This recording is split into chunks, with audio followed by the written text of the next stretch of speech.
আসসালামু আলাইকুম রহমতুল্লাহ। আশা করছি সবাই ভালো আছো। আজকে আমরা তাপগতিবিদ্যা অধ্যায়ের ৮ নম্বর ভিডিওতে আলোচনা করব হচ্ছিল রেফ্রিজারেটর এবং ক্যালোরিমিতি নিয়ে। তো আজকে হচ্ছিল জ্বর নিয়ে আলোচনা করতেছি। অলরেডি ভিডিওটা 2-3 বার হচ্ছিল রেকর্ড করতে হচ্ছে। এটাতে বারবার হচ্ছিল কোথাও হচ্ছিল ফ্যানের সাউন্ড চলে আসতেছে, লাইটিং খুব বাজে হচ্ছে, আবার একবার হচ্ছিল আওয়াজ আসতেছে না।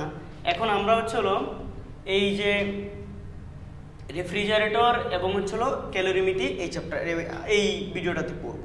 এখন একটু সবাই আগে অবশ্যই হচ্ছিল তাপগতিবিদ্যার যে হচ্ছিল মূলনীতি ছিল, তাপ পরিমাপের মূলনীতি বা অন্যান্য আরও যেসব এই তাপগতিবিদ্যার প্রথম সূত্র, দ্বিতীয় সূত্র, তাপগতীয় চক্র, পিভি গ্রাফ থেকে কৃতকাজ, পিটি গ্রাফ থেকে কৃতকাজ, টিভি গ্রাফ থেকে কৃতকাজ, ওইসব সবগুলা হচ্ছে হলো কি তোমার শেখা উচিত। ওইগুলো শিখে আসলে তুমি হচ্ছে এই ভিডিওটা আরও ভালো বুঝবা। ঠিক আছে? তো এই ভিডিওটা দেখার আগে অবশ্যই আগের ভিডিওগুলো দেখে ফেলো, তাহলে তাপগতিবিদ্যার সম্পর্কে একটা ভালো বেসিক আইডিয়া হবে। দেন হচ্ছে তুমি এটা দেখলে ভালো হবে। এটা কিন্তু লাস্টের দিকের টপিক।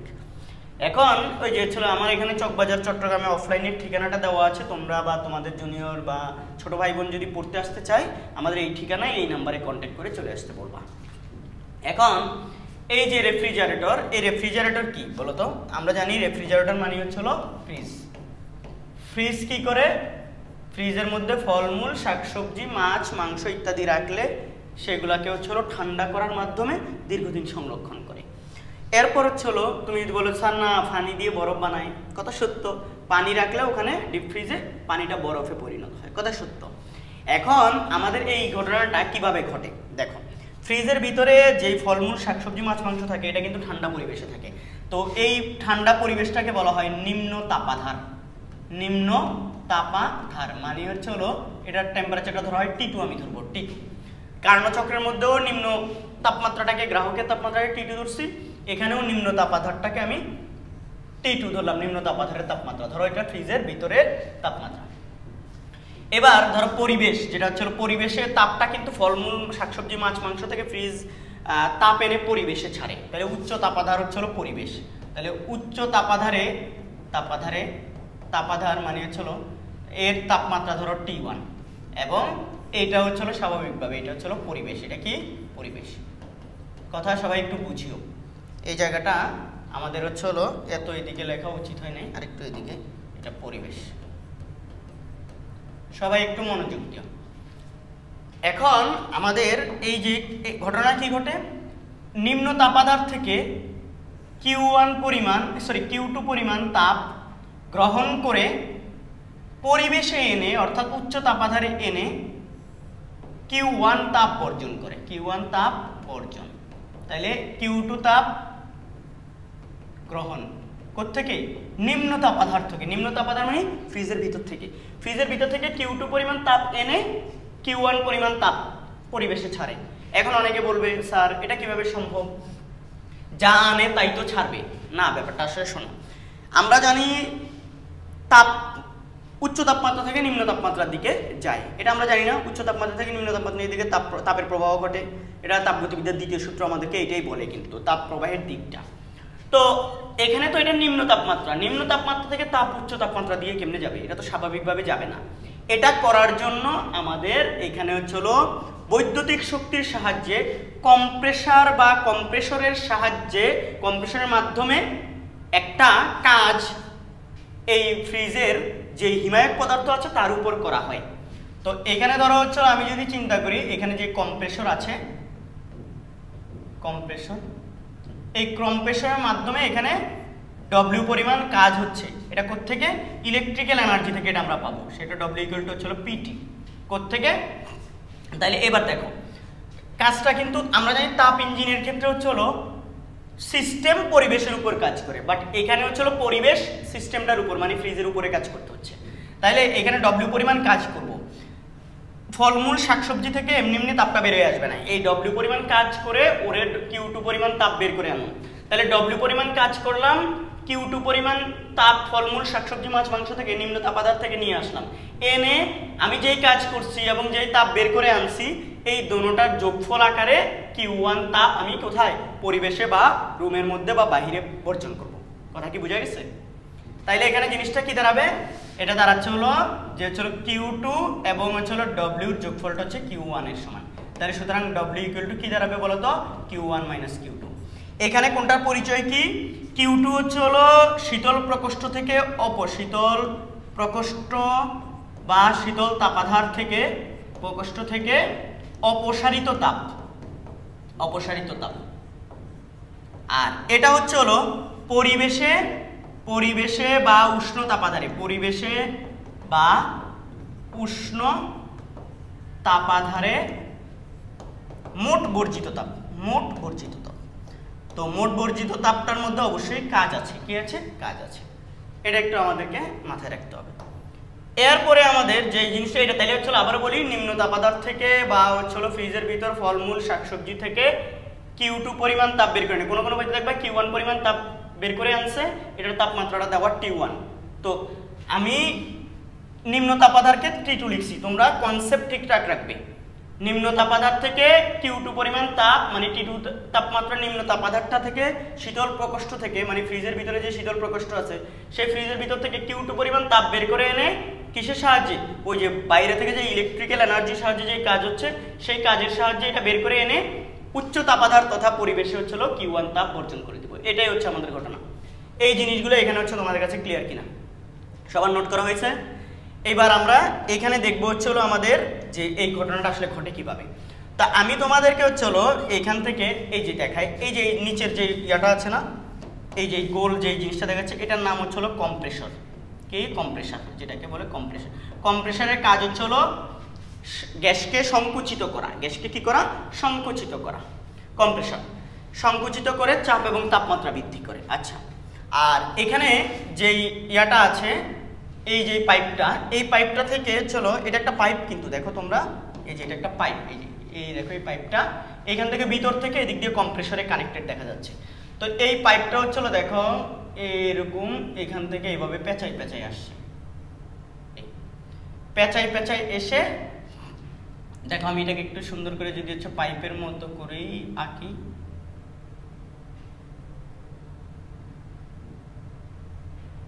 দেখো একটু সুন্দর হয়েছে না? একটু কিউট হয়েছে। তো তারপরেও আমারটা অত সুন্দর হয় না, আমি পারফেক্টলি আঁকতে পারি না। দেখো এটা এখানে এনে এই দিক দিয়ে হচ্ছিল, আমি যদি হচ্ছিল এদিকে দেই, এখানে একটু খেয়াল করো, এই জায়গায় এনে এই জায়গায় একটা এক্সপানশন বাল্ব নামে একটা বাল্বের সাথে কানেক্টেড।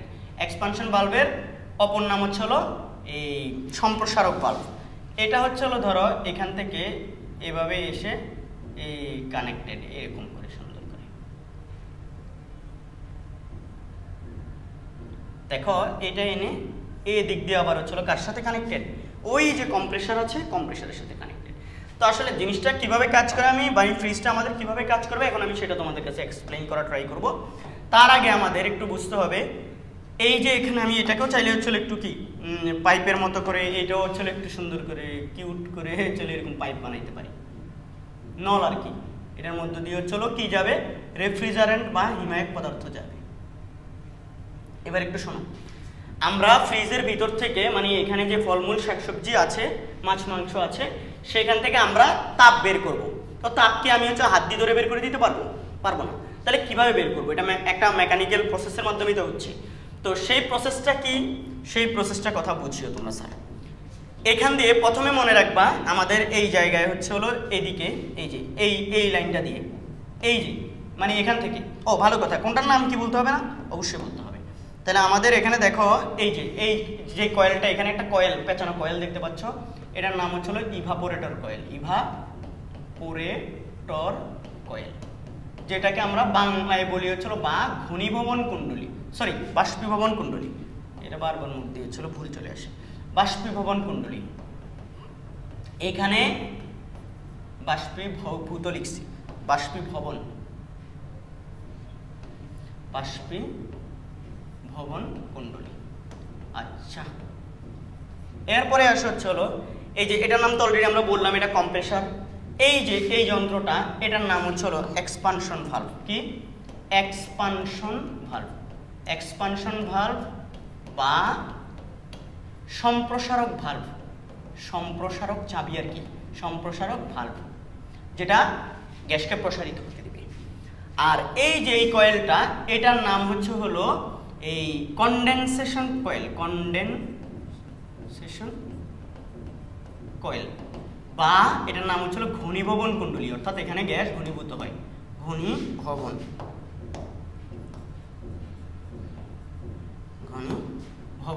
কুণ্ডলী। কথা বুঝিও। তাইলে এখানে এই রেফ্রিজারেটর বা ফ্রিজের, আমরা যেটাকে রেফ্রিজারেটর বলছি এটা ফ্রিজের, ওর 4টা টোটাল কম্পোনেন্ট এখানে কি কি? একটা হচ্ছে কম্প্রেসর, একটা হচ্ছে ইভাপোরেটর কয়েল, একটা হচ্ছে এক্সপানশন ভালভ, আর একটা হচ্ছে হলো কি এই যে এটা হচ্ছে হলো এই ঘনীভবন কুণ্ডলী বা হচ্ছে হলো কনডেনসেশন কয়েল। এখন এখানে কি ঘটনা ঘটে? এখন দেখো এই যে এই লাইনটা তো হচ্ছে ইভাপোরেটরের কয়েলের যেই লাইন, সেটা সেই ইভাপোরেটর কয়েল থেকে এই নল দিয়ে নিম্ন তাপমাত্রার নিম্ন চাপের ফ্রিয়ন গ্যাস হচ্ছে ভালো কথা। এখানে আমাদের যে চলো যেহেতু আমরা ফলমূল শাকসবজি মাছ মাংস থেকে ভিতর থেকে তাপ বের করে আনবো, এই তাপটা বের করে আনার জন্য এখানে একটা হিমায়ক পদার্থ ব্যবহার করা হয় এখানে, বা রেফ্রিজারেন্ট পদার্থ বলে আর কি। এই পদার্থটা ব্যবহার করে এই পদার্থের সাহায্যে হচ্ছে হলো কি তাপটা বের করে আনা হয়। তো এখানে রেফ্রিজারেন্ট পদার্থটা হিসেবে হচ্ছে ফ্রিয়ন গ্যাস ব্যবহার করে। কি বলতো? ফ্রিয়ন গ্যাস। এই ফ্রিয়ন গ্যাস ব্যবহার করে আমাদের ফ্রিয়ন গ্যাস এই নলের মধ্য দিয়ে চালনা করে আসলে এখান থেকে তাপ বের করে এনে পরিবেশে ছাড়া হয়। কিভাবে? তাই প্রথমে এইটুকু বুঝো, এটা কিভাবে আমি পরে বলবো, একটু পরে এক্সপ্লেইন করবো। দেখো ধরো হচ্ছে এদিক থেকে কোত্থেকে এই যে তোমার ইভাপোরেটর কয়েল দিয়ে এদিক দিয়ে হচ্ছে কি এই আসবে, কোথায় আসবে? কম্প্রেসারে আসবে। এবার কম্প্রেসর ওর উপর একটা কি করবে বলতো? কাজ করবে। কম্প্রেসর ওর উপর কি করবে? কাজ। এই কম্প্রেসর এই যে এখান থেকে যে ফ্রিয়ন গ্যাসটা এই নল দিয়ে আসলো, এসে কম্প্রেসরে ঢোকার পর কম্প্রেসর ওই যে বাইরে থেকে বৈদ্যুতিক শক্তির সাহায্যে কাজ করবে, অর্থাৎ হচ্ছে এখানে চাপ প্রয়োগ করবে। চাপ প্রয়োগ করে এখান দিয়ে আসা গ্যাসটাকে সংকুচিত করে ওর তাপমাত্রা বাড়িয়ে দিবে এবং চাপ বাড়িয়ে দিবে। তাহলে এখানে দেখো যখন গ্যাসটা আসলো, গ্যাস আসছে কিন্তু ইভাপোরেটর থেকে কি আসছে? গ্যাস আসছে। এই যে এই সাদা লাইনটা দিয়ে এটা দিয়ে গ্যাস আসছে, এসে এখানে ঢুকলো। যখন এখানে ঢুকছে কম্প্রেসর তার উপর কাজ করে তার হচ্ছে কি তাকে সংকুচিত করে চাপ এবং হচ্ছে তাপমাত্রা বাড়িয়ে দিল। উচ্চ চাপে এবং নিম্ন তাপমাত্রার যেই হচ্ছে এখানে গ্যাসটা আছে সেটা এদিক দিয়ে আস্তে করে বের হয়ে আসবে। এবার দেখো এই আমি এই কালারটা দিয়ে দিই, এদিকে এই যে এদিকে বের হয়ে আসতেছে। তাহলে এদিকে যখন বের হয়ে আসতেছে এরপরেই কিন্তু হচ্ছে দেখো তাহলে উচ্চ চাপের এবং উচ্চ তাপমাত্রার গ্যাস যখন এদিকে বের হয়ে আসে, এসে এদিকে যায়, গিয়ে এই যে এখানে যে ঘনীভবন কুণ্ডলী আছে সেই কুণ্ডলীর মধ্যে হচ্ছে আমাদের এই গ্যাসটা ঢোকে। ঘনীভবন কুণ্ডলী, তাহলে ওখানে অবশ্যই ঘনীভবন ঘটবে। তো ঘনীভবন মানে হচ্ছে ঘনীভূত হওয়া, অর্থাৎ এখানে যে গ্যাসটা আসছে উচ্চ চাপ এবং উচ্চ তাপমাত্রার, সেটা এখানে এসে এই যে ঘনীভবন কুণ্ডলীর মাধ্যমে পরিবেশে Q1 পরিমাণ তাপ ছেড়ে দিবে। পরিবেশে Q1 পরিমাণ তাপ বর্জন করে ও হচ্ছে কি করবে বলতো? এই এক্সপানশন বাল্ব দিয়ে ঢুকে যাবে, এই এক্সপানশন বাল্বের দিকে যাবে। আচ্ছা, এই এক্সপানশন বাল্বের দিকে যখন যাবে, এই এক্সপানশন বাল্বের মধ্যে গিয়ে এক্সপানশন বাল্ব কি করে? এক্সপানশন শব্দটার মধ্যে আছে প্রসারণ, সম্প্রসারণ। তাহলে এখান থেকে যেই দেখো এখানে ঘনীভূত হয়ে তরলে পরিণত হয়েছে কে? ওই ফ্রিয়ন গ্যাসটা যেটা কম্প্রেসর থেকে আসছে। তো ওইটা এসে কিন্তু এদিকে তাপ হারাইছে, তাপ পরিবেশে বর্জন করে তারপরে এটা হয়েছে। এখন এই যে Q1 পরিমাণ তাপ পরিবেশে ছেড়ে দিল, এরপরে হচ্ছে আমার যে গ্যাসটা আছে মানে এটা তো তরল হয়ে গেছে, এখন তরলটা এবার এক্সপানশন ভালভের মধ্য দিয়ে যাবে। এক্সপানশন ভালভের মধ্য দিয়ে যখন যাবে তখন তার চাপটা উচ্চ ঠিকই থাকবে, কিন্তু এখানে গ্যাসটা কিছুটা দেখো এখান থেকে গ্যাস লিকুইড হয়ে গেছে, লিকুইড যখন এটার মধ্যে যাবে তখন প্রসারিত হবে, প্রসারিত হলে চাপ তুলনামূলক কমে যাবে। তাইলে এখান থেকে দেখো এই যে ঘনীভবন কুণ্ডলীতে যখন তাপ হারাইছে তখন তার তাপমাত্রা কমছে, চাপ কমে নাই। কিন্তু সম্প্রসারক ভালভের মধ্য দিয়ে যখন এখানে যাবে, এখানে যাওয়ার পর তার তাপমাত্রা চাপ দুটোটাই কি কমে যাবে। তবে এই এক্সপানশন ভালভের পরে এখানে যেই তরল পদার্থ ছিল, এখানে তো হচ্ছে গ্যাসটা তরল হয়েছে, এই তরল পদার্থটা এক্সপানশন ভালভের মধ্যে এখানে গিয়ে এটা হচ্ছে লিকুইড প্লাস ভেপার, এই যে দ্বৈত একটা দশায় চলে যাবে। মানে এখানে যেই তরলটা আছে সেই তরলটা মানে তরলও আছে, আবার এখানে কি বাষ্পও আছে। দেন এটা এদিক দিয়ে হচ্ছে আমার এই যে বাষ্পীভবন কুণ্ডলীর মধ্যে প্রবেশ করে এই দিক দিয়ে যাবে। যখন এই পথে যাবে তখন সে করে কি ওই যখন দেখো খেয়াল করো, তখন এখানে যে ফলমূল শাকসবজি আছে সেখান থেকে সে হচ্ছে কি পরিমাণ, কত পরিমাণ বলো তো? Q2 পরিমাণ তাপ হচ্ছে সে শোষণ করে। তাপ শোষণ করে তবেই সে কি হয়?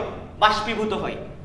ওর এই যে এখান থেকে যে লিকুইড এবং ভেপারের মিশ্রণ যেটা আসে সেটা তোমার হচ্ছে হলো কি, সেটা হচ্ছে হলো এখানে অবশ্যই ভিতর থেকে হচ্ছে ফলমূল বা শাকসবজি থেকে, মানে টোটাল কথা মুদ্রা কথা হচ্ছে হলো ইভাপোরেশন কয়েল বা ইভাপোরেটর কয়েল থেকে কি করে তাপ শোষণ করে বাষ্পীভূত হয়, এবং বাষ্পীভূত হয়ে লাস্টে আস্তে করে এই যে বাষ্পীভূত হইলে এখানে গ্যাস আকারে এই নলের মধ্য দিয়ে এইভাবে চলে যায়। তো শুরুতেই আমি যে তোমারে বলছিলাম এই যে ইভাপোরেটর কয়েল থেকে যে এদিকে হচ্ছে হলো কি আসে, কম্প্রেসারে হচ্ছে হলো গ্যাস আসে নিম্নচাপ এবং নিম্ন তাপমাত্রার, এটা হচ্ছে এই প্রসেস। তাহলে কিভাবে কি ঘটে আবার বলি। এখান থেকে যখন এই যে গ্যাসটা এই কম্প্রেসর কয়েলে আসবে তখন কম্প্রেসর কয়েল এর উপর কাজ করবে। ও আসার সময় দেখো ইভাপোরেশন এই যে ইভাপোরেটর কয়েলটা দিয়ে যে এদিক দিয়ে এভাবে যখন আসতেছিল তখন হচ্ছে এখানে ও বাষ্পীভূত হওয়ার জন্য এখানকার যে তরল ব্যাপার মিশ্রিত যে গ্যাসটা ছিল সেটা এটার মধ্যে দিয়ে আসার সময় বাষ্পীভূত হওয়ার জন্য যে সুপ্ত তাপ দরকার ছিল সেটা সে হচ্ছে ফলমূল শাকসবজি থেকে টেনে নিছে, নিয়ে এইখানে যে Q2 পরিমাণ তাপ নিয়ে সে আস্তে আস্তে এখানে আসছে। আসার পর কম্প্রেসর তার উপর কি W পরিমাণ কাজ করে চাপ তাপমাত্রা বাড়াই দিচ্ছে। তাইলে ওর এখন ওর কাছে মোট শক্তি কত, মোট শক্তি হচ্ছে আনসে ফলমূল ভিতর থেকে ফলমূল শাকসবজি মাছ মাংস থেকে আনসে Q2, আবার মানে নিম্ন তাপমাত্রা প্রকোষ্ঠ আর কি। আর এখানে হচ্ছে কম্প্রেসর কাজ করছে W পরিমাণ, তাহলে মোট Q2 প্লাস W পরিমাণ কাজ Q1 হিসেবে আমার এখানে কি বের করে দিচ্ছে। আমরা এখানে বলছি যে এই দেখো Q2 এবং W, এই যে Q2 এবং W এই দুইটা মিলে হচ্ছে হলো Q1 যেটা পরিবেশে ছেড়ে দিচ্ছে। তাহলে কি ঘটনাটা কিভাবে ঘটে আমি আরেকবার রিপিট করি। সেটা হচ্ছে হলো ইভাপোরেশন কয়েল থেকে যেই হচ্ছে হলো নিম্নচাপ এবং নিম্ন তাপমাত্রা যে গ্যাস আসে সেই গ্যাসের উপর গ্যাস কিভাবে আসে, ও ফলমূল শাকসবজি থেকে Q2 পরিমাণ তাপ নিয়ে আসে। আসার পর ওর উপর হচ্ছে W পরিমাণ কাজ করা হয় কম্প্রেসার পাম্পে, এখানে একটা পাম্প আছে এই পাম্পের সাহায্যে। দেন সে উচ্চ চাপ এবং উচ্চ তাপমাত্রার সেই গ্যাসটা হচ্ছে এদিকে প্রবেশ করে ঘনীভবন কুণ্ডলীতে যায়। ঘনীভবন কুণ্ডলীতে গিয়ে সে পরিবেশে হচ্ছে Q1 পরিমাণ তাপ ছেড়ে দেয়, ছেড়ে দিয়ে ঘনীভূত হয়ে তরলে পরিণত হয়। এই তরলটা আবার এক্সপানশন ভালভ বা হচ্ছে সম্প্রসারক ভালভের মধ্য দিয়ে যখন পাস করা হয় তখন সে লিকুইড এবং ভেপার দুইটার মিশ্রিত একটা ফর্মে চলে যায়। দেন সেটা আবার ইভাপোরেটর কয়েলের মধ্যে দিয়ে যাওয়ার সময় ফলমূল শাকসবজি মাছ মাংস থেকে তাপ শোষণ করে নিয়ে আবার বাষ্প হয়ে আবার কম্প্রেসরে চলে আসে। কম্প্রেসর থেকে আবার চাপ প্রয়োগের মাধ্যমে বাইরে থেকে কাজের মাধ্যমে ঘনীভবন কুণ্ডলী এক্সপানশন ভালভের মধ্য দিয়ে হয়ে আবার ইভাপোরেশন কয়েলের মধ্য দিয়ে গিয়ে আবার কোথায় ব্যাক আসে, সে কম্প্রেসরে ব্যাক আসে।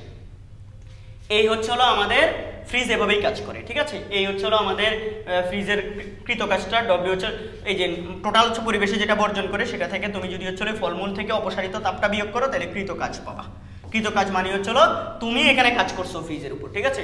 এখানে ভিতরের তাপমাত্রা হচ্ছে হলো কত, এই ভিতরের তাপমাত্রাটা হবে হচ্ছে হলো আমাদের T2, আর বাইরের তাপমাত্রা এটা হচ্ছে পরিবেশের তাপমাত্রা এটা হচ্ছে কত T1, ঠিক আছে। এখন আমরা হচ্ছে হলো তাপগতীয় চক্র, মানে এটার যে হচ্ছে হলো তাপগতীয় চক্র, এটা কিন্তু আমি বলছি কিনা মনে নাই। এটা তাপ ইঞ্জিন হচ্ছে হলো সাধারণত হচ্ছে হলো নিম্ন তাপমাত্রা উচ্চ তাপমাত্রা থেকে তাপ গ্রহণ করে নিম্ন তাপমাত্রায় ছাড়ে, আর রেফ্রিজারেটর হচ্ছে হলো কি নিম্ন তাপমাত্রা থেকে তাপ বের করে এনে উচ্চ তাপমাত্রায় ছাড়ে। তাইলে হচ্ছে এটা ইঞ্জিনের বা কার্ণচক্রের বিপরীত হবে, ঠিক আছে।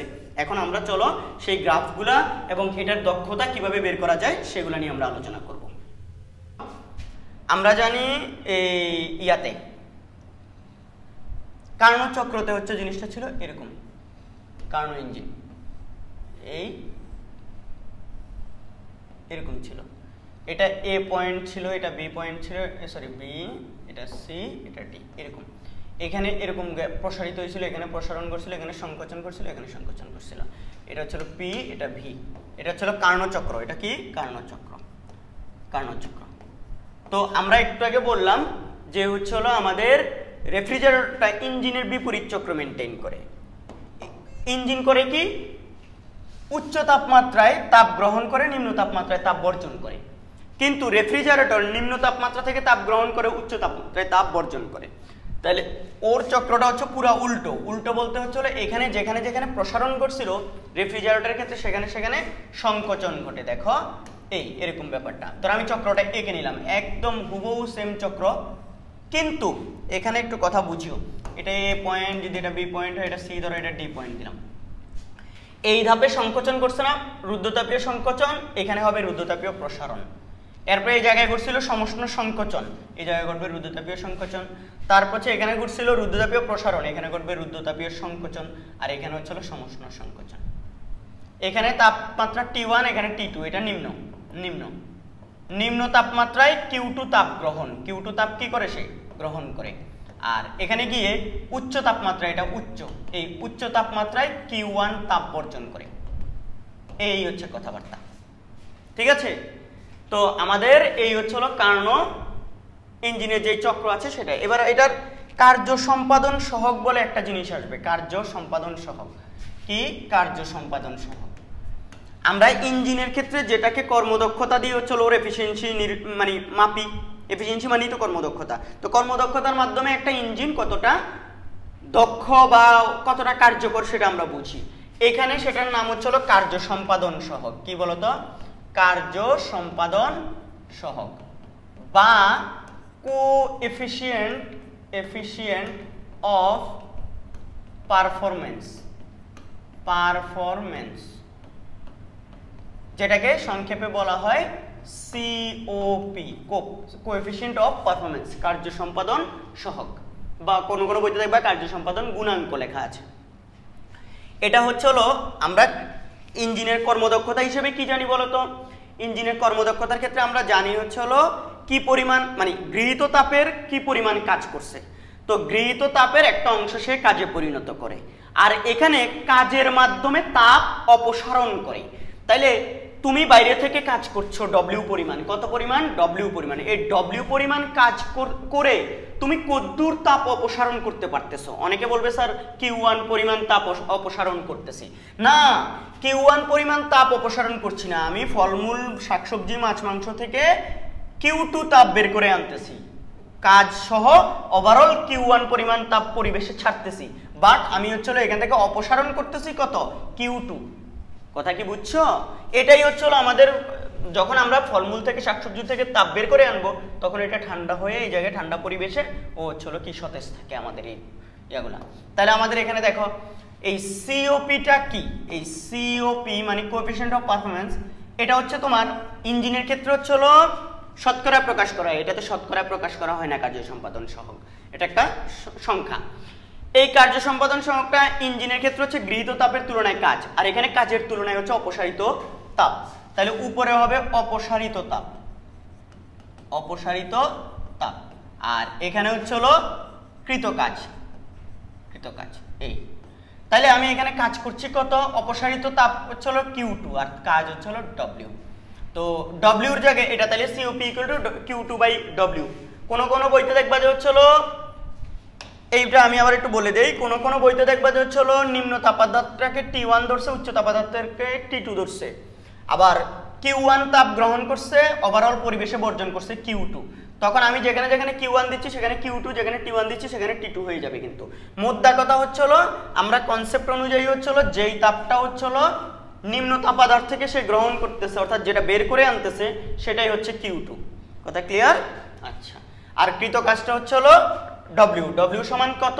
আমি এখানে বলছিলাম তোমাদেরকে, এই জায়গার মধ্যে দেখো, এই যে W ইকুয়াল টু কত? Q1 - Q2। এটা ওভারঅল পরিবেশে ছেড়ে দেওয়া তাপ, আর এটা হচ্ছে হলো ফলমূল থেকে অপসারিত, শাকসবজি, ফলমূল ফ্রিজের মধ্য থেকে, মানে ঠান্ডা প্রকোষ্ঠ থেকে, এটা হচ্ছে অপসারিত তাপটা। তাহলে এটাকে আমি এখন এখানে লিখতে পারি। তাহলে এটা একটা সূত্র গেল। আবার সুতরাং COP ইকুয়াল টু আবার লেখা যায় এই যে Q2 ডিভাইড বাই হচ্ছে হলো কত? Q1 - Q2।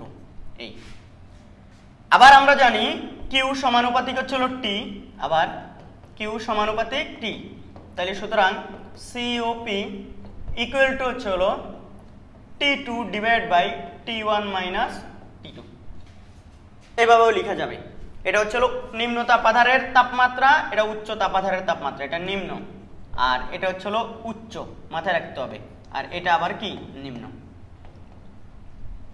এই হচ্ছে হলো COP এর ফর্মুলা। আমরা এখন এগুলা দিয়ে ম্যাথ করব। তার আগে মনে রাখবে সাধারণত রেফ্রিজারেটরের COP হয় হচ্ছে হলো 2 থেকে 6 এর মধ্যে, কত?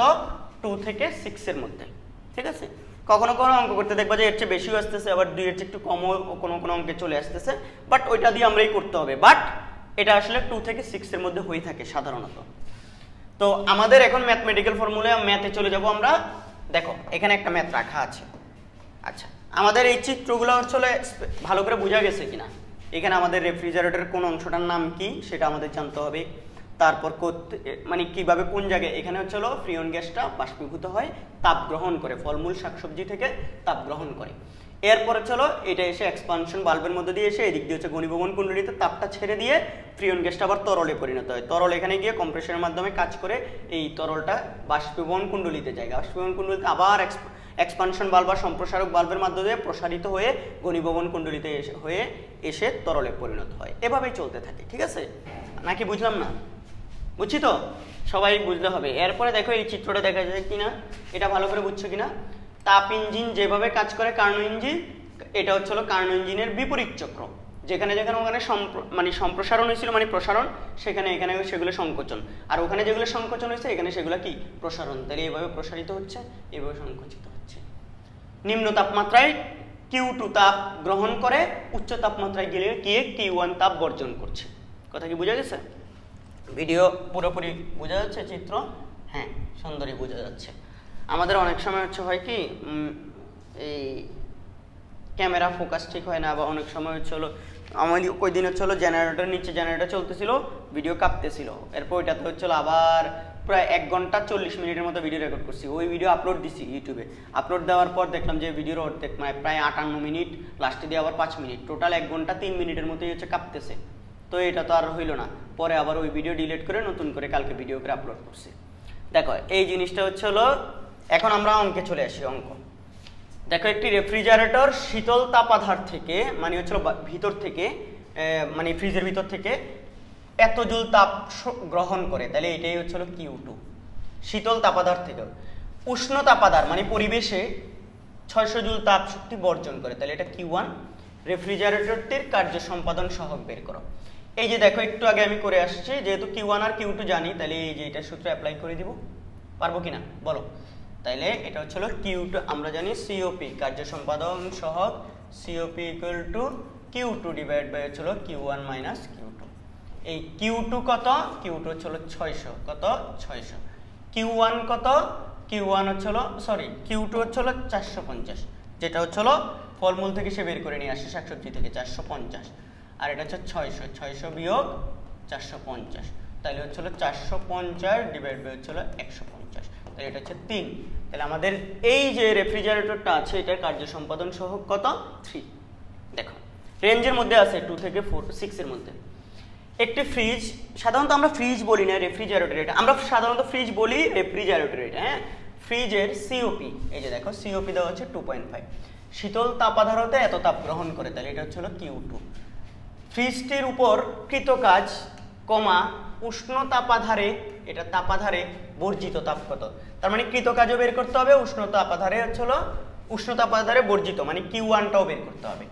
তো আমরা জানি COP ইকুয়াল টু হচ্ছে হলো Q2, যেটা অপসারিত তাপ নিম্ন অথবা নিম্ন তাপাধার থেকে যেটা হচ্ছে হলো শোষিত তাপ, সেটা Q2 ডিভাইড বাই হচ্ছে W। তাইলে সুতরাং W equal to Q2 divide by COP। Q2 কত বলো তো? Q2 হচ্ছে হলো 300, COP কত? 2.5। এখান থেকে দেখো তো এটা কত আসে, তোমরা ক্যালকুলেটরটা কোথায়? 300 ভাগ হচ্ছে 2.5, তাহলে এটা হচ্ছে 120 জুল। কত? 120 জুল। এবার বলছে উষ্ণ তাপাধারে বর্জিত তাপ। আমরা জানি হচ্ছে হলো উষ্ণ তাপ মানে Q1, তো আমরা জানি W equal two Q1 minus হচ্ছে Q2। আমরা জানি এটা, আমরা জানি এটা হচ্ছে আমরা জানি, এখানে হচ্ছে আমরা জানি, এখানে হচ্ছে আবার আমরা জানি। তাহলে এখানে সুতরাং বলো তো Q1 equal to W plus কি Q2। তো W হচ্ছে 120 জুল, Q2 হচ্ছে হলো 300, তাহলে হচ্ছে টোটাল 420 জুল। তাইলে পরিবেশের টোটাল বর্জন করছে কত? 420 জুল। এটাই হচ্ছে হলো উষ্ণ তাপাধারে বর্জিত তাপ। আর কৃত কাজটা কত? 120 জুল। বলো বুঝছো কিনা? এরপরে হচ্ছে হলো আমাদের 500 ওয়াটের একটি ফ্রিজ কত সময় 5 কেজি বরফ জমা করতে পারবে? তো বরফটা কত তাপমাত্রায় আছে আমাদেরকে বলা নাই। ধরে নিচ্ছি বরফটা 0 ডিগ্রি সেন্টিগ্রেডেই আছে, মানে নর্মাল বরফ থাকে 0 ডিগ্রি সেন্টিগ্রেডে বরফ হয়, ওই 0 ডিগ্রি সেন্টিগ্রেডে বরফ আছে। মাইনাসেও থাকতে পারতো, মাইনাসে বলে নেই। তাহলে ওই বরফ জমা হইতে হবে। বরফ জমা হইতে হইলে পানি থেকে হচ্ছে হলো কি বরফ তাপ বের করে নিতে হয়। তাহলে মনে করি Q2 পরিমাণ জমা করতে পারি। তো মনে করি Q2 পরিমাণ তাপ কি বের করে নিছে। তো আমরা জানি বরফ গলতে তাপ প্রয়োজন হয়, মানে গৃহীত তাপ হচ্ছে mLF, মনে আছে? বরফ গলতে গৃহীত তাপ mLF, এগুলো জানো তো, 19 পড়ছো না? m হচ্ছে হলো পানিটার, দেখো বরফটার ভর, LF হচ্ছে হলো বরফ গলনের আপেক্ষিক সুপ্ত তাপ, যেটা আমরা জানি 3,36,000, আর m হচ্ছে হলো কি বরফের ভর। তাহলে এটা দিয়ে গুণ করলে আমার কত জুল তাপ গৃহীত হবে সেটা পাবো আমরা। ঠিক সেম ভাবে 0 ডিগ্রির পানিগুলা আবার যদি আমি বরফ বানাইতে চাই 0 ডিগ্রির, তাইলে একই পরিমাণ, যে পরিমাণ mLF পরিমাণ তাপ গ্রহণ করে সে কি হইছে, বরফ থেকে গলে গলে পানি হইছে। ঠিক সেম ভাবে mLF পরিমাণ তাপ বর্জন করে পানি থেকে আবার বরফ হতে পারবে। তাহলে আমাদের এখানে আমাদের বরফ জমা করতে হবে, তাহলে বরফটা পানি থেকে জমা হবে। তাহলে পানি থেকে জমা হইলে কত mLF পরিমাণ তাপ সে বর্জন করতে হবে, ঠিক আছে? তাহলে বর্জন করতে হবে অর্থাৎ আমার বের করে নিতে হবে। তাহলে Q2 ইকুয়াল টু কি হবে বলো তো, mLF। m কত, 5 কেজি, LF তো আমরা জানি 5, LF হচ্ছে হলো 3,36,000। এখানে যা আসে এত জুল। তাহলে Q2 আমি জেনে গেলাম। এখানে আমার যেটা দেওয়া আছে এটা P। তো আমরা জানি ইলেকট্রিক্যাল এনার্জি যেটা, সেটাই হচ্ছে হলো কাজ করে, তাহলে এই পাওয়ারটাই কাজ করে। তাহলে W ইকুয়াল টু আবার আমরা জানি PT, কত বলো তো, PT। তো এখন W ইকুয়াল টু PT, আমার এই কাজটাই তো হচ্ছিল। এখন দেখো এখান থেকে আমাদেরকে কি করতে হবে, আমাদের এখান থেকে এটা হচ্ছে W যদি হয়, এই যে এখানে দেখো আমাদের ইয়াটা কত, যেই ক্ষমতা সেটা হচ্ছে হলো 5000। ক্ষমতা মানে এটা মানে কি, এটা 5000 ওয়াট। এই যে ক্ষমতা মানে হচ্ছে হলো এত জুল পার সেকেন্ড, তাই না? জুল পার সেকেন্ড মানেই তো ওয়াট। তার মানে প্রতি সেকেন্ডে তোমার কতটুকু তাপ ইয়া করে বলো তো, এতটুকু কাজ করে। তাহলে মোট কাজ কত আমার, কত সময়ে করবে, 5 কেজি বরফ জমা করবে, সেটা হচ্ছে হলো এই কত সময়, আচ্ছা ধরি T সময়ে, সে কত সময়, তাহলে T সময়ে মোট কাজ কত করবে, এটা PT। তাহলে 5000 ইন্টু হচ্ছে হলো T, 5000 ইন্টু T। এখন আমি যদি এটা এখান থেকে কাজ করি, সেটা হচ্ছে হলো এভাবে বলতে পারি না, দেখো তো। তাহলে এটা হচ্ছে হলো এই যে প্রশ্ন মতে, এটা প্রশ্ন মতে বা হচ্ছে হলো ওই যে COP দেওয়া আছে, আমরা জানি দিয়েও লিখতে পারো। আমরা জানি COP equal to Q2 divided by W, তাই না? তো Q2 তো আমরা জানি, এটা W, এটা এখান থেকে Tটা বের করে আনা যাবে না, সুতরাং এই W বা COP equal to Q2 divided by PT। তাহলে সুতরাং T equal to Q2 divided by COP into হচ্ছে হলো P। তাহলে Q2 কত, Q2 হচ্ছে হলো 5 ইন্টু এত, ডিভাইডেড বাই হচ্ছে হলো COP কত 2, P কত, P আমরা P দেখতে পাচ্ছি হলো 5000। তাইলে এটা হচ্ছে হলো 5 ইন্টু 3,36,000 ভাগ হচ্ছে হলো 2 ভাগ হচ্ছে হলো 5000। আমি দেখতে পাচ্ছি এটা হচ্ছে T হচ্ছে হলো 168 সেকেন্ড। 168 সেকেন্ড মানে হচ্ছে হলো তুমি এটাকে যদি 60 দ্বারা ভাগ করো, তাহলে হচ্ছে হলো 2.8 মিনিট, 2.8 মিনিট এতটুকু। এভাবে তুমি অঙ্কটাকে করে ফেলতে পারো। তাইলে আমাদের ইলেকট্রিক্যাল এনার্জি দ্বারা কৃত কাজ হচ্ছে এটা, মোট কাজটা, অপসারিত তাপটা হচ্ছে এটা। দেন আমরা জানি হচ্ছে হলো COP equal to Q2 by W। তাহলে W এর জায়গায় আবার PT বসাতে হবে, এই PT বসায়া এখান থেকে T বের করতে হবে, 168 সেকেন্ড, ঠিক আছে? তার মানে 2.8 মিনিটেই হচ্ছে হলো সে 5 কেজি বরফ জমা করতে পারবে। এখন একটু কাহিনী আছে, আমি যদি এটাকে অন্যভাবে চিন্তা করি, এখানে এই যে 500 ওয়াট, 5000 ওয়াট মানে হচ্ছে 5000 জুল পার সেকেন্ড। তাইলে দেখো তো এই ও 1 সেকেন্ডে কাজ করে 5000 জুল, কত জুল বলো তো, 5000 জুল। তাইলে আমাদের এখানে COP দেখো, আমরা COP থেকে এই যদি হচ্ছিল কাজটা বের করি, COP থেকে যদি কাজ বের করা যায়, COP দেওয়া আছে ধরো, COP এখান থেকে এই Q2 ডিভাইড বাই হচ্ছিল ধরো W। তো এখান থেকে এই W এর জায়গায় আমরা লিখতে পারি আবার কি বলতো, Q1 মাইনাস Q2। তো Q2 গুলা এখানে বসাইয়া দিয়া সিওপি বসাই দিয়ে এখান থেকে চাইলে আমি Q1 বের করে আনতে পারি না? পারি। Q1 থেকে আবার হলো আমরা জানি W ইকুয়াল টু কি Q1 মাইনাস Q2। এখান থেকে হলো কি বের করতে পারি বলো? আমরা এখান থেকে এত জুল তাপ পাবো।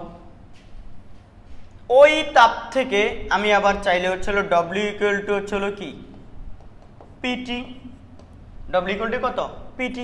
সেখান থেকে আবার আমরা T বের করতে পারতাম। একই তো কথা। কথা কি বোঝা গেছে? এভাবেও করা যেত। তাহলে আমি এটা মুছে দিই। এটা তোমরা যেভাবে করছি এটা এভাবে হবে, ঠিক আছে? এভাবে ভুল হওয়ার কথা না। এরপরে আমরা যদি প্রবলেমে চলে যাই, আরেকটা প্রবলেম আছে মনে হয়। একটি ফ্রিজের বৈদ্যুতিক ক্ষমতা 450 ওয়াট, দক্ষতা 70%, কার্য সম্পাদন সহগ 3.5।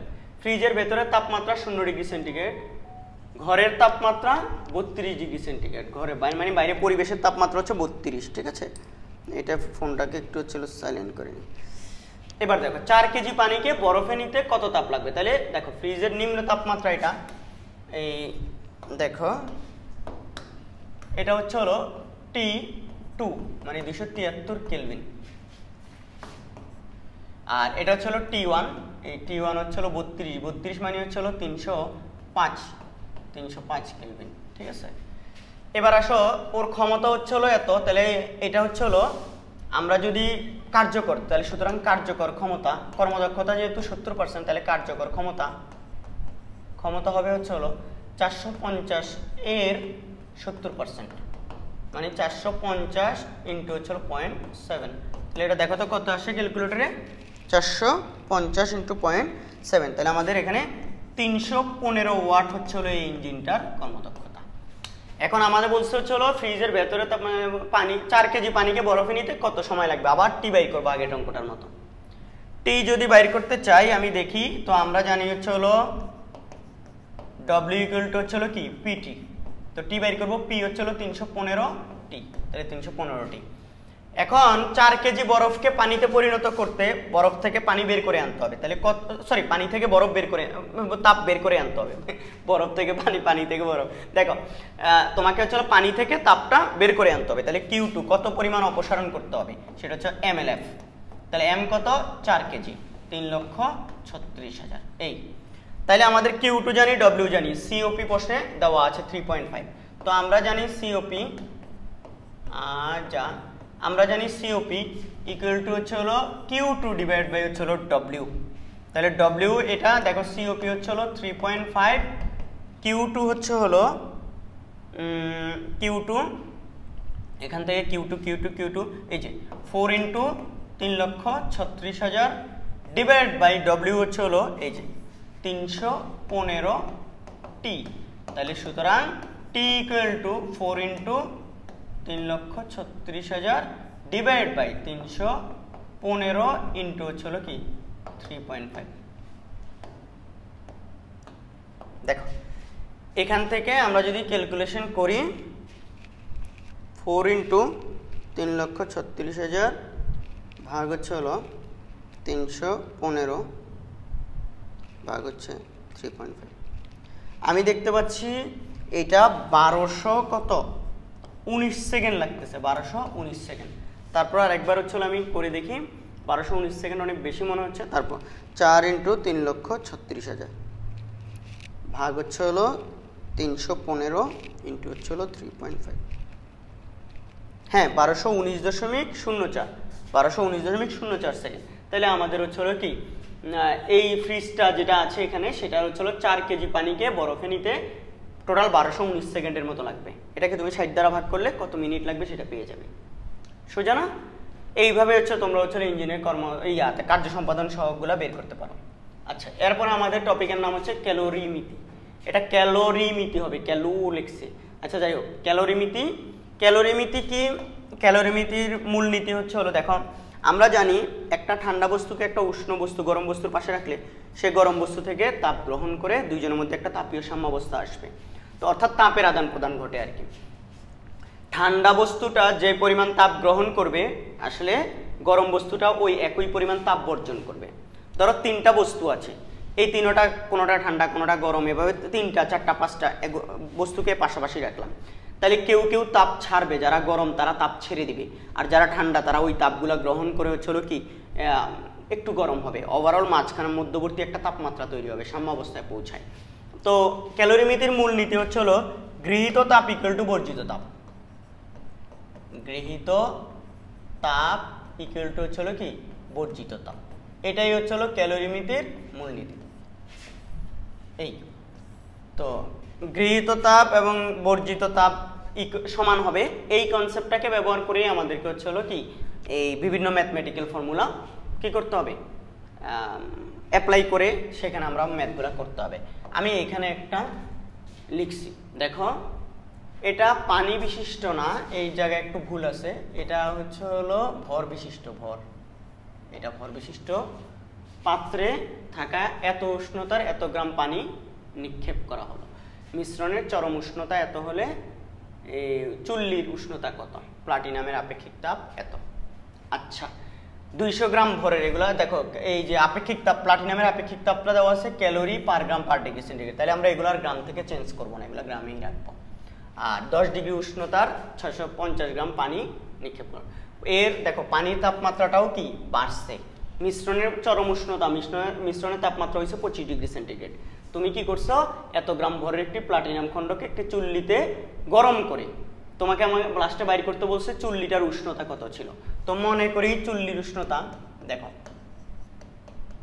চুল্লি মানে চুলা, চুল্লির উষ্ণতা বা তাপমাত্রা সেটা ধরি হচ্ছে থিটা। তাইলে দেখো এখানে প্লাটিনামের যে খণ্ডটা আছে সে তাপ ছাড়বে, আর পাত্র কি করবে বলতো, সেই ইয়াটা গ্রহণ করবে, এটা তো ছিল উষ্ণতা এত গ্রাম পানি চরম উষ্ণতা, তো প্লাটিনামের খণ্ডকে একটি চুল্লিতে গরম করে এত গ্রাম ভরবিশিষ্ট পাত্রে থাকা 10 ডিগ্রি সেন্টিগ্রেডের উষ্ণতার এত গ্রাম পানি নিক্ষেপ করা হলো, মিশ্রণের চরম তাপমাত্রা এত। এখানে আমাদের যে জিনিসটা দেওয়া নাই প্রশ্নের মধ্যে, আমি প্রশ্নটা যেখান থেকে তুলছি সেটা দেখতে হবে। এখানে আমাদের হচ্ছে পাত্রের, তো পাত্র কিসের তৈরি সেটা বলে দেয় নাই, প্রশ্নটা কোত্থেকে তুলছিলাম আমি তো ভুলেও গেছি। পাত্রের ইয়াটা দেখো, এখানে আমাদের হচ্ছে হলো আমি আগে বলি দেই, সেখানে সেটা হচ্ছে প্লাটিনাম খণ্ডটা তাপ ছাড়বে, বর্জন করবে। এখানে পাত্র কিছু পরিমাণ তাপ গ্রহণ করবে, পানি কিছু পরিমাণ তাপ গ্রহণ করবে। পানি এবং পাত্রের গৃহীত তাপ ইকুয়াল টু হবে কি বলতো, পানি এবং হচ্ছে পাত্রের গৃহীত তাপ এটা হবে ওই যে প্লাটিনাম খণ্ড বা চুল্লিতে গরম করা যে খণ্ডটা আছে তার বর্জিত তাপের সমান। তো এখানে আমাদের আমি একটু প্রশ্নটা দেখে নেই যে হচ্ছিল এখানে আসলে আমাদের পাত্রটা কিসের তৈরি ছিল সেটা বলা আছে কিনা।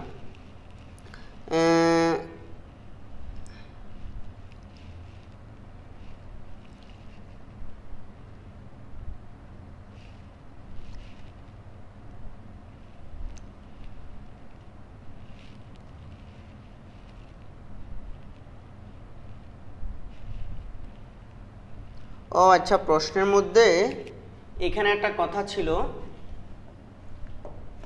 এই যেটা ভর বিশিষ্ট ছিল না এই কথাটা হচ্ছে হলো জল সম বিশিষ্ট ছিল, এই কথাটার নাম হচ্ছে হলো জল সম বা পানি সম, জল সম বিশিষ্ট, এত গ্রাম জল সম বিশিষ্ট।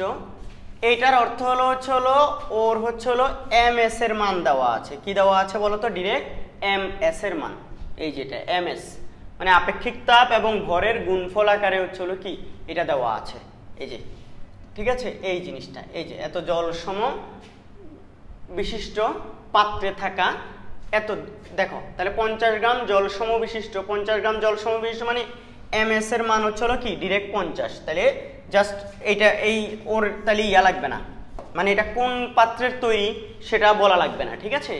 তাহলে আমরা এখানে দেখো আগে প্লাটিনাম তারের প্লাটিনাম তারের তাপমাত্রা যেটা ওইটাই হচ্ছে চুল্লির তাপমাত্রা, তাই আমি বলি প্লাটিনাম তার বা প্লাটিনাম এটা ইকুয়াল টু হচ্ছে প্লাটিনাম তারের তাপমাত্রা, প্লাটিনাম তারের তাপমাত্রা। আচ্ছা, তো এই যে আমাদের প্লাটিতম হয়ে গেছে, প্লাটিনাম তারের বর্জিত তাপ হবে কি বলতো, এম এস ডেল থিটা। তো এম কত বলো তো? প্লাটিনাম তারটার 200 গ্রাম। এস কত বলো তো? প্লাটিনাম তারের এই যে আপেক্ষিক তাপ 0.03 ইন্টু ডেল থিটা। উষ্ণতা হয়েছে 25, ওরটা ছিল কত আমি জানি না, কিন্তু ও গরম ছিল বেশি, তাহলে ওর তাপমাত্রাটা থিটা, তাহলে থিটা বিয়োগ হচ্ছে হলো কত? এই 25 ডিগ্রি সেন্টিগ্রেড। 25 স্যার 25 কেন করলেন? আমি এটা তাহলে ওই যে এখানে পার ডিগ্রি সেন্টিগ্রেড আছে, তাহলে এটা হচ্ছে হলো কি 25 রাখলাম, তাহলে আমাদের থিটাটা এখান থেকে কি ডিগ্রি সেন্টিগ্রেডেই আসবে ডিরেক্টলি, তাহলে আমরা এখান থেকে এটা রাখলাম। এরপর আমাদের হচ্ছে হলো পানি, এত গ্রাম পানিতে নিক্ষেপ করা হইলো, পানিতে নিক্ষেপ করা হলো। তো এই যে পানিটা তাপ গ্রহণ করছে, তাহলে পানির গৃহীত তাপ ইকুয়াল টু হচ্ছে হলো ms ডেল থিটা। এবার দেখো m হচ্ছে হলো 650 গ্রাম পানি, s পানির আমরা s জানি 1, পানির আপেক্ষিক তাপ 1 ক্যালোরি পার গ্রাম পার ডিগ্রি সেন্টিগ্রেড পানির ক্ষেত্রে। তো এখন পানির এটা হয়, তারপর হচ্ছে হলো ডেল থিটা। তো পানির তাপমাত্রাটা কত ছিল? 10 ডিগ্রি ছিল এবং হয়ে গেছে 25, তাহলে 25 বিয়োগ হচ্ছে হলো কি 10, এখান থেকে তুমি এটার একটা ভ্যালু পাবে, এত ক্যালোরি। এরপরে আসো পাত্রটা, যেই পাত্র ছিল সেই পাত্র দ্বারা গৃহীত তাপ ইকুয়াল টু হবে হচ্ছে হলো আমাদের যেহেতু ms জল সমমানি যেটা সেটা দেওয়া আছে, এটা পানি বিশিষ্ট লিখছে, আমি যে প্রশ্ন তুলছে সে জল সমটাকে পানি বানাই দিছে জল মনে করে জলটা। তো এখন জল সম মানে হচ্ছে হলো ms দেওয়া আছে তোমার কাছে, তো এই ms হচ্ছে হলো কত? 50 ইন্টু এখন দেখো জল সম হচ্ছে হলো আরেকটা এক্সপ্লেনেশন, তুমি এটা ইয়ে করতে পারো। জল সম মানে হচ্ছে হলো ms দেওয়া আছে, কিভাবে এটা বলবো, অনেকে প্রশ্ন করতে পারো না। জল সম মানে হচ্ছে হলো জলের সমান, মানে জলের সমতুল, ঠিক আছে? জল সম মানে জলের সমতুল, তার মানে হচ্ছে হলো আমরা জানি জলের ক্ষেত্রে s ইকুয়াল টু 1 আর ভর যা হয় হবে, তাইলে এই s যদি 1 হয় 50 গ্রাম জল সম, এর অর্থ হলো হচ্ছে হলো মানে আমাদের যে ভর তো 50 গ্রাম, এসটা কি 1, তো ওই s1 হয়ে জল সম বলার অর্থই হলো মানে s1 এবং হচ্ছে হলো ভর 50 গ্রাম, ঠিক আছে? ওই দুটো গুণ হয়ে 50, ঠিক আছে? কেউ চাইলে হচ্ছে হলো এটা ms ডেল থিটা দিয়েও লিখতে পারো, ধরো এরকম ms ডেল থিটা দিয়ে লিখতে পারো, যেহেতু জল সম বলছে, জলের সমান বলছে, তাহলে হচ্ছে হলো কি m হবে হচ্ছে হলো কত? 50 গ্রাম, s হবে 1 আর ডেল থিটাটা হবে কত? ওর তাপমাত্রা কত? এত গ্রাম জল সম পানি বিশিষ্ট পাত্রে 10 ডিগ্রি উষ্ণতা। তাইলে পানিটা কথা বুঝিও, পানিটাও 10-এ আছে, আমাদের পাত্রটাও তো কিসে আছে? 10-এই আছে, কারণ পানি এবং পাত্র তাপীয় সাম্যাবস্থায় তো থাকবে শুরুতে। তাহলে ও হচ্ছিল কত? 25 বিয়োগ হচ্ছিল 10। এইবার আসা হচ্ছিল এগুলা, এটা হচ্ছিল 15 আর 50 হচ্ছিল 50 ইন্টু 15, আমি দেখতে পাচ্ছি এটা 750 ক্যালোরি, এটা 750 ক্যালোরি। আর এটা দেখি 650 ইন্টু হচ্ছিল 15, আমি দেখতে পাচ্ছি এটা 9750 ক্যালোরি। আর এটা আমরা তো জানি না, একটু গুণ করে এইটুকু গুণ করি অ্যাটলিস্ট 200 ইন্টু 0.03, তাহলে এটা 6, তাহলে এটা আমি দেখতে পাচ্ছি 6 থিটা মাইনাস ইন্টু 25 150 এই। তো আমরা জানি ক্যালোরিমিতির মূলনীতি অনুযায়ী আমরা জানি আজা গৃহীত তাপ ইকুয়াল টু কি? গৃহীত তাপ ইকুয়াল টু বর্জিত তাপ। বলো আমরা জানি কি জানি না? জানি। তাহলে গৃহীত তাপ ইকুয়াল টু যদি বর্জিত তাপ হয়, এখানে গৃহীত তাপ কত? গৃহীত তাপ হচ্ছে এই যে এই দুইটার যোগফল, তাহলে এই দুইটার যোগফল কত? 9750 প্লাস হচ্ছে হলো 750, আর বর্জিত তাপ কত? 6 থিটা মাইনাস 150, তাহলে এগুলো এটাই পাশে আসলে 6 থিটা ইকুয়াল টু কত দাঁড়াবে? হচ্ছে হলো এই দুইটা যোগ করলে যোগ 750 যোগ 9750, আমি দেখতে পাচ্ছি এটা 10650। তাইলে আমাদের সুতরাং থিটা ইকুয়াল টু কত দাঁড়ায়? ভাগ হচ্ছে হলো 6, থিটা দাঁড়াচ্ছে হলো 1775 ডিগ্রি সেন্টিগ্রেড, 1775 ডিগ্রি সেন্টিগ্রেড। যেহেতু ওই যে জলসম ব্যাপারটা নিয়ে একটু কনফিউশন তৈরি হয়েছিল, উত্তরটা আমি একটু মিলিয়ে দিব 1775 ডিগ্রি সেন্টিগ্রেড। ঠিক আছে, উত্তরটা হ্যাঁ মিলছে 1775 ডিগ্রি সেন্টিগ্রেড। এরপর আর কোনো কথা নাই, মানে এটা হচ্ছিল খুবই সিম্পল। তাহলে গৃহীত তাপ ওই জলসম ব্যাপারটা হচ্ছিল জলের সমান যে হচ্ছিল ওই জিনিসটা হচ্ছিল আউলাই গেছিল ওখানে হচ্ছিল। আমি এই জন্য মনে করছিলাম হচ্ছিল পদার্থ তো নাম দেওয়া নাই, পানি বিশিষ্ট বলছে তো একটু ঝামেলা হয়ে গেছে। দেখো এরপরে হচ্ছে হলো 70 গ্রাম ভর বিশিষ্ট একটি বস্তুকে গরম করে একটি ক্যালোরিমিটারের এত গ্রাম পানির মধ্যে ফেলে দেওয়া হলো। ক্যালোরিমিটারের পানি 10 গ্রাম। ঠিক আছে, এই এটা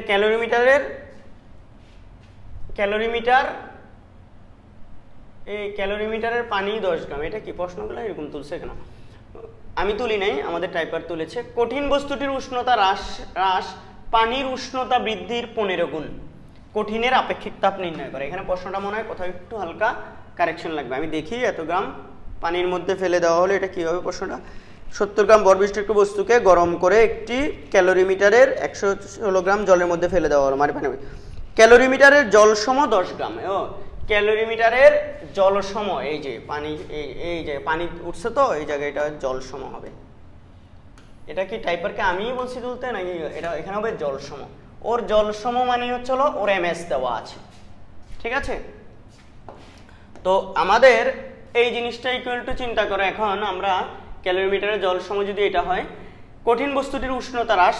আচ্ছা, আমাদের এখানে হচ্ছে ভরবিষ্ট বস্তুটা কঠিন বস্তুটা হচ্ছে তাপমাত্রা আস্তে আস্তে কমছে বলছে। বস্তুটির উষ্ণতা হ্রাস পানির উষ্ণতা বৃদ্ধির 15 গুণ।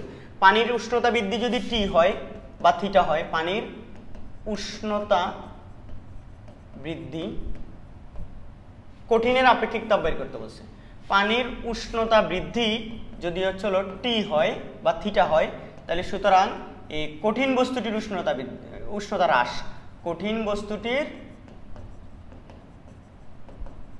উষ্ণতা হ্রাস হলো কত? 15 গুণ।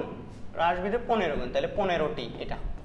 তাহলে এখন তুমি আমাকে বলো এখানে কি কি ঘটবে? এখানে দুইটা জিনিস ঘটবে। বস্তুটা হচ্ছে তাপ বর্জন, কঠিন বস্তুটির বর্জিত তাপ কত হবে? বর্জিত তাপ হবে এমএস ডেল থিটা।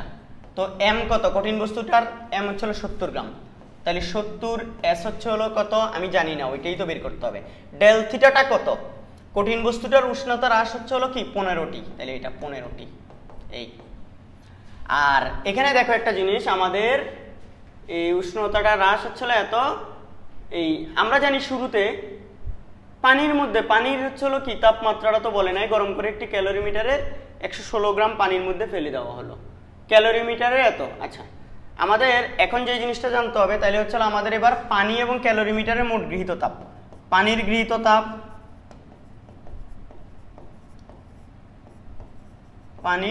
তাপ, তাহলে কত হবে বলতো? এম এস, এটারও ডেল থিটা। তবে এম কত?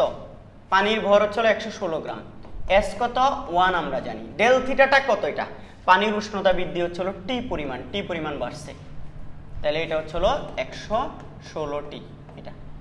আর এটা গুণ করলে কত আসে একটু দেখি। 70 × 15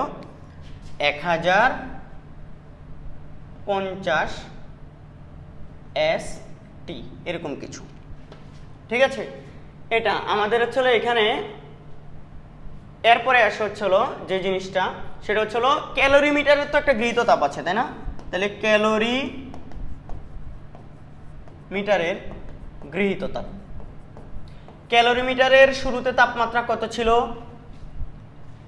দেখো সাম্যাবস্থায় আসার অর্থ হলো কি, কঠিন বস্তুটা পানি এবং ক্যালোরিমিটার সবাই সাম্যাবস্থায় মানে একই তাপমাত্রায় থাকবে। তাহলে ক্যালোরিমিটারের তাপমাত্রা শুরুতে কত ছিল? পানির তাপমাত্রা সমান, তাহলে দেখো এই সাম্যাবস্থায় আসার পর যেহেতু দুজনের পানির তাপমাত্রা ক্যালোরিমিটারের তাপমাত্রা সমান ছিল, তাহলে এখন যখন ওরা আবার হচ্ছে কঠিন বস্তুটা রাখার পর যখন সাম্যাবস্থায় আসছে, তখন পানির যদি টি পরিমাণ বাড়ে তাহলে ক্যালোরিমিটারের কত বাড়বে? টি পরিমাণই তো বাড়বে। তাইলে ওর এমএস ডেল থিটা, এমএস এর মান হচ্ছে জলসম যেটা সেটা 10, এই যে ডেল থিটা যেটা সেই ডেল থিটা জিনিসটা হচ্ছে খেয়াল করো, এই ডেল থিটা জিনিসটা হচ্ছে হলো আমাদের টি, তাহলে এটা 10t। তাইলে আমরা জানি গৃহীত তাপ ইকুয়াল টু কি, বর্জিত তাপ। গৃহীত তাপ ইকুয়াল টু বর্জিত তাপ। তাইলে এখানে গৃহীত মোট তাপ কত, দেখো গৃহীত মোট তাপ কত, এটা গৃহীত আর বর্জিত হচ্ছে এটা। তাহলে আমি এখান থেকে দেখি এই 116 বা 116টি প্লাস হচ্ছে হলো 10টি ইকুয়াল টু বর্জিত তাপ হচ্ছে হলো কত, 1050 s ইন্টু টি। তাহলে এটা হচ্ছে হলো 126টি ইকুয়াল টু হচ্ছে হলো 1050 st। তাহলে দুই পাশ থেকে টি কাটি দাও, তাহলে সুতরাং s ইকুয়াল টু হচ্ছে হলো 126 ডিভাইড বাই হচ্ছে হলো 1050। তাহলে কত আসে দেখো, তাহলে 126 ভাগ হচ্ছে হলো 1050। আমি দেখতে পাচ্ছি এটা 0.12 ক্যালোরি পার গ্রাম পার ডিগ্রি সেন্টিগ্রেড। শেষ। এই যে কঠিন বস্তুটার আপেক্ষিক তাপ। তারপরে একবার উত্তরটা মিলিয়ে দিব। এগুলো আমি ইন্ডিয়ান বই থেকে, ছায়া প্রকাশনী বই থেকে তুলছি। ইন্ডিয়াতে তো পানিকে জল বলে, তো এই জন্য হচ্ছে এখানে কি এই জল চলে আসছে আর কি। ঠিক আছে, দেখো এটা হচ্ছে 0.12 ক্যালোরি পার গ্রাম পার কেলভিন। এরপরে আমাদের আরেকটা প্রশ্ন আছে, সেটা হচ্ছে হলো এইটা, 100 গ্রাম ভরের একটি বস্তুকে 122 ডিগ্রি উষ্ণতায় উত্তপ্ত করো না, এটা করে হবে, করে 50 গ্রাম ভরের একটি তামার ক্যালোরিমিটারের মধ্যে দ্রুত ফেলে দেওয়া হলো। ক্যালোরিমিটারের মধ্যে 28 ডিগ্রি উষ্ণতায় 300 গ্রাম পানি আছে। ঠিক আছে, তো ক্যালোরিমিটার আর হচ্ছে পানির তাপমাত্রা সেম থাকবে 28 ডিগ্রি, 300 গ্রাম। চূড়ান্ত উষ্ণতা হলো এত, এটা হচ্ছে ফাইনাল তাপমাত্রা।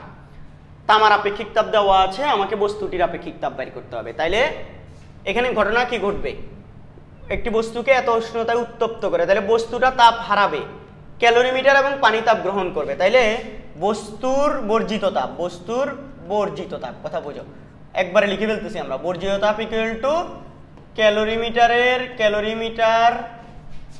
ক্যালোরিমিটার ও পানির গৃহীত তাপ, এই দুইজনে তাপ গ্রহণ করবে, কথা বুঝো। তাইলে কারণ দুজনের তাপমাত্রা সেম, তাইলে বস্তুর বর্জিত তাপ হচ্ছে হলো ms ডেল থিটা, এগুলো বস্তুর, তো আমি m1 s1 থিটা 1 দিচ্ছি। আর ক্যালোরিমিটারটা হচ্ছে হলো m2 s2 থিটা, দুজনেরটা সেম আসবে থিটা 2 এ প্লাস m3 s3 থিটা 3। এবার আসো থিটা 3 আর থিটা 2 সেম হবে, তাই আমরা এখানে ডিরেক্ট কি থিটা 2 লিখব।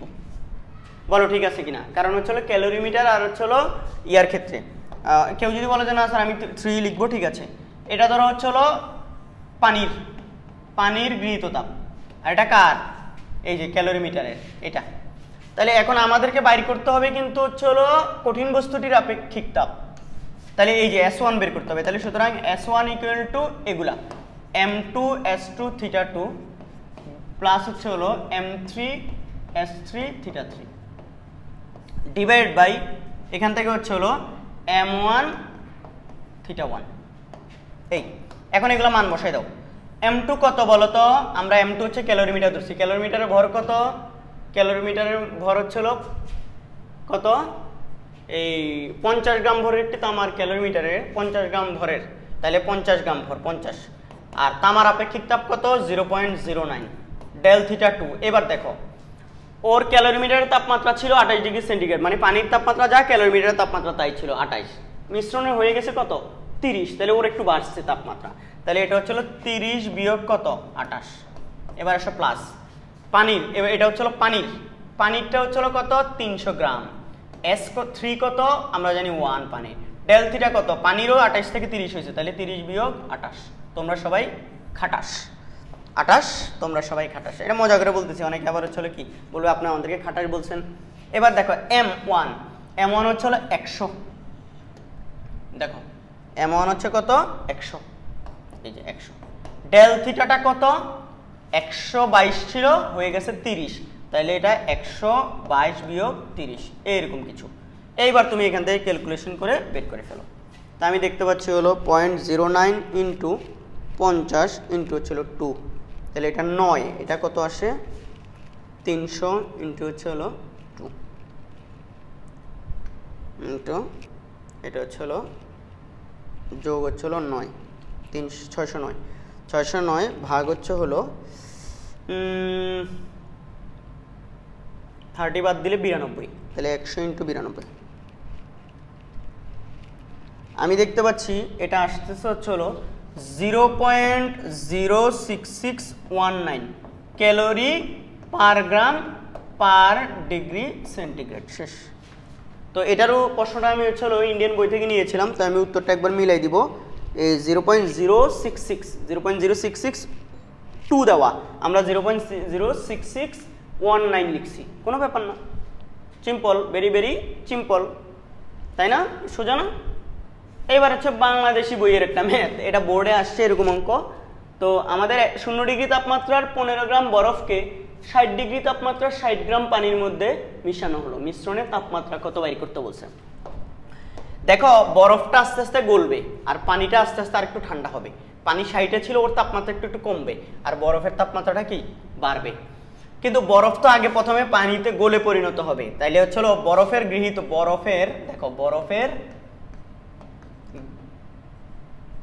তাপ, মোট গৃহীত তাপ, হ্যাঁ মোট গৃহীত তাপ কি হবে বলতো? বরফ গলতে কত তাপ লাগবে? বরফ 0 ডিগ্রিতে আছে, 0 ডিগ্রি বরফ গলে 0 ডিগ্রি পানিতে হইতে mLF পরিমাণ তাপ লাগবে। তো মনে করি মিশ্রণের তাপমাত্রা, এখানে মনে করি মিশ্রণের, মানে স্বাভাবিকভাবে বারবার বলছি বরফটা প্রথমে গলবে, গলে তাপমাত্রা একটু বাড়বে, আর ওই 60 ডিগ্রি পানির তাপমাত্রা একটু কমবে, কমে এসে মাঝখানে একটা সাম্যাবস্থা তৈরি করবে, ঠিক আছে? একটা তাপমাত্রায় এসে মিশ্রণের তাপমাত্রা স্থির হবে। মনে করি মিশ্রণের তাপমাত্রা সেটা হচ্ছে হলো কত? থিটা।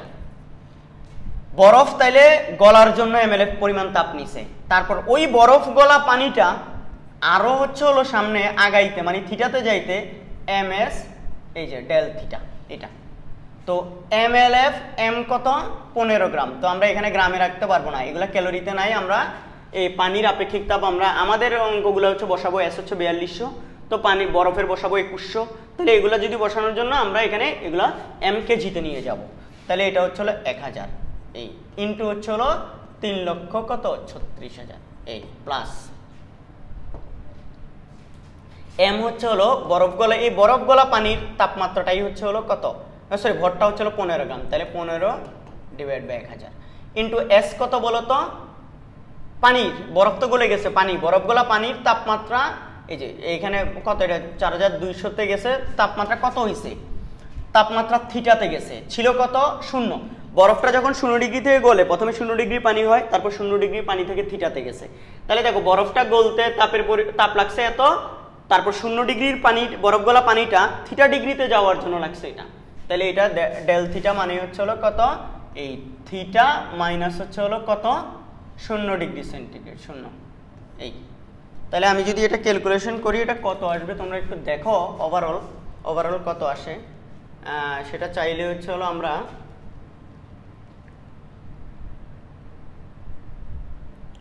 এই 15 ভাগ হচ্ছে হলো 1000 ইন্টু হচ্ছে হলো 3,36,000। আমি এটা দেখতে পাচ্ছি 5000 কত? 40 প্লাস এটা কত আসে? এটা হবে 15 ভাগ হচ্ছে হলো 1000, আমি বাচ্চাদের মতো করি, ইন্টু হচ্ছে হলো 4200 ভাগ হচ্ছে আবার 4200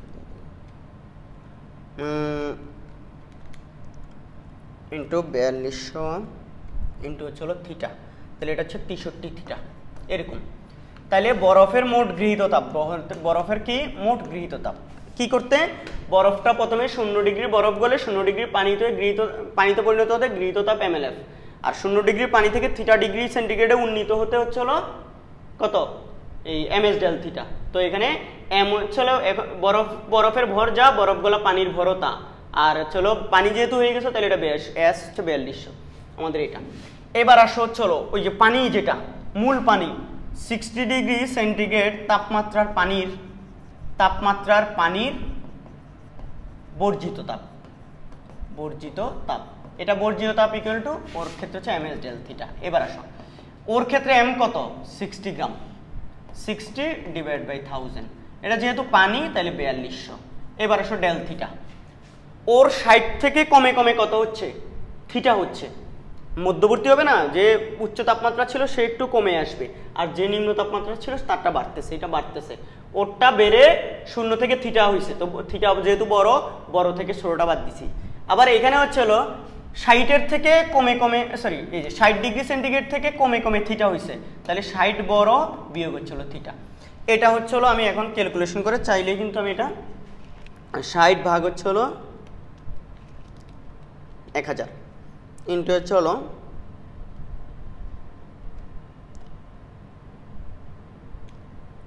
4200, ইন্টু হচ্ছে হলো 60।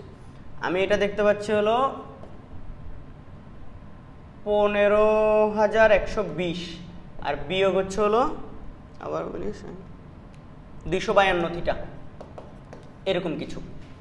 তো আমরা জানি গৃহীত তাপ ইকুয়াল টু, এবার আমরা লিখবো, আমরা জানি গৃহীত আমরা জানি গৃহীত তাপ ইকুয়াল টু কি, বর্জিত তাপ। গৃহীত তাপ ইকুয়াল টু বর্জিত তাপ।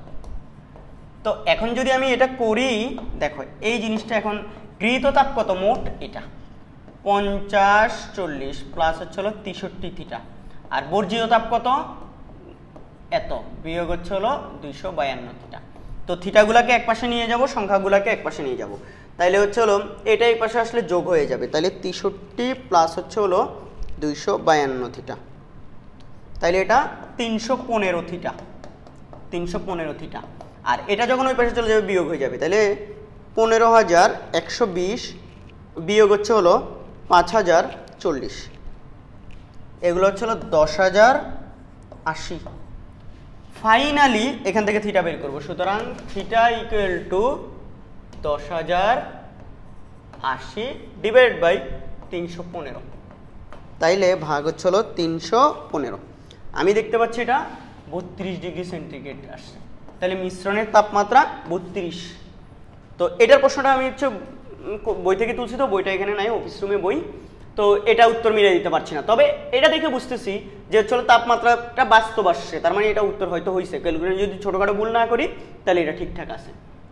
কারণ কি, বরফ গলা পানি, বরফটা 0 ডিগ্রি সেন্টিগ্রেড তাপমাত্রা থেকে তাপ গ্রহণ করে বরফ গলবে, mLF পরিমাণ তাপ গ্রহণ করবে।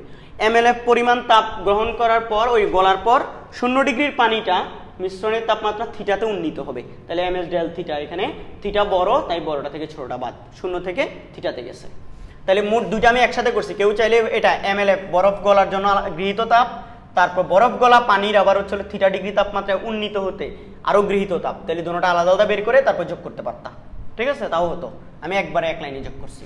আর এখানে হচ্ছিল 60 ডিগ্রি সেন্টিগ্রেড তাপমাত্রা পানি বর্জিত তাপ, 60 ডিগ্রি থেকে ও কমে কমে থিটাতে আসছে, তাইলে হচ্ছিল ms ডেল থিটা। m কত, 60 হবে, 60 গ্রামকে 1000 দিয়ে ভাগ করে হচ্ছে কেজিতে নিয়ে গেছি, এটা 4200 বসাইছি। দেন এখান থেকে স্যার আগের অঙ্কগুলোতে আপনি হচ্ছিল 4200 বসান নাই, পানিরটা কত বসাইছেন 1, এটা হচ্ছিল ক্যালোরি এই এককে, ক্যালোরি পার গ্রাম পার ডিগ্রি সেলসিয়াসে, আর এটা হচ্ছিল জুল পার কেলভিন পার মোল, যেটা এই যে আপেক্ষিক তাপ আর কি, ঠিক আছে, sorry joule per kelvin per kg, ঠিক আছে, এটা joule per kelvin per kg, এটাতে হচ্ছে হলো কি এই আমাদের আপেক্ষিক তাপের একক। তো আমরা এটা হচ্ছে আমরা 4200 ব্যবহার করব, ঠিক আছে। তো এখানে আমাদের হচ্ছে হলো অঙ্কগুলো 4200 ব্যবহার করলে ভরগুলো কেজিতে বসাতে হবে, ঠিক আছে। আর থিটাগুলো আমি সবসময় ডিগ্রি সেন্টিগ্রেডে রাখছি, তাহলে ওভারঅল আনসারও ডিগ্রি সেন্টিগ্রেডে আসছে 32। আচ্ছা, এরপরে কি ম্যাথ আছে দেখি। এরপর কোনো ম্যাথ নেই, এটা আমাদের ফেসবুক গ্রুপ, তোমরা এখানে অ্যাড হয়ে তোমাদের ফ্রেন্ডদেরকেও অ্যাড করতে পারো। দেখো আমরা এই ভিডিওতে রেফ্রিজারেটর এবং হচ্ছে ক্যালোরিমিতি নিয়ে আলোচনা করছি। ক্যালোরিমিতির ক্ষেত্রে হচ্ছে গৃহীত তাপ ইকুয়াল টু বর্জিত তাপ, এই কনসেপ্টটা ইউজ করে আমরা বেশ কয়েকটা ম্যাথ করার চেষ্টা করলাম। আর ওই দিক দিয়ে হচ্ছে রেফ্রিজারেটরের যেসব সিওপি নির্ণয়, কৃতকাজ নির্ণয়, সেগুলো নিয়ে এবং রেফ্রিজারেটর কী কী অংশ নিয়ে গঠিত এবং সেটা হচ্ছে কি কিভাবে কাজ করে সেগুলো নিয়ে আমরা আলোচনা করলাম। আশা করি তোমরা উপকৃত হবা ইনশাল্লাহ এই ভিডিও থেকে। যদি কোনো কিছু বুঝতে সমস্যা হয় কমেন্ট সেকশনে জানাবে, আর আমি যদি কোথাও ভুল কথা বলে থাকি, ভুল লজিকে কোনো কিছু পড়িয়ে থাকি, ভুল হতে পারে, আমরা মানুষ, তো ভুল হয়ে গেলে সেটা কমেন্ট সেকশনে জানিয়ে দিবে, তাহলে অন্যরা সেটা শিখে নেবে ইনশাল্লাহ। আর আমিও যদি না জানি সেটা তোমার থেকে আমি শিখলাম, ঠিক আছে। সবাই ভালো থেকো, সাবধানে থেকো, আমার জন্য, আমার আব্বু আম্মুর জন্য বেশি বেশি দোয়া করবা। এই চ্যাপ্টারের পরবর্তী ভিডিও হবে এন্ট্রপির উপর ইনশাল্লাহ, সেই ভিডিওতে দেখা হবে। আল্লাহ হাফেজ।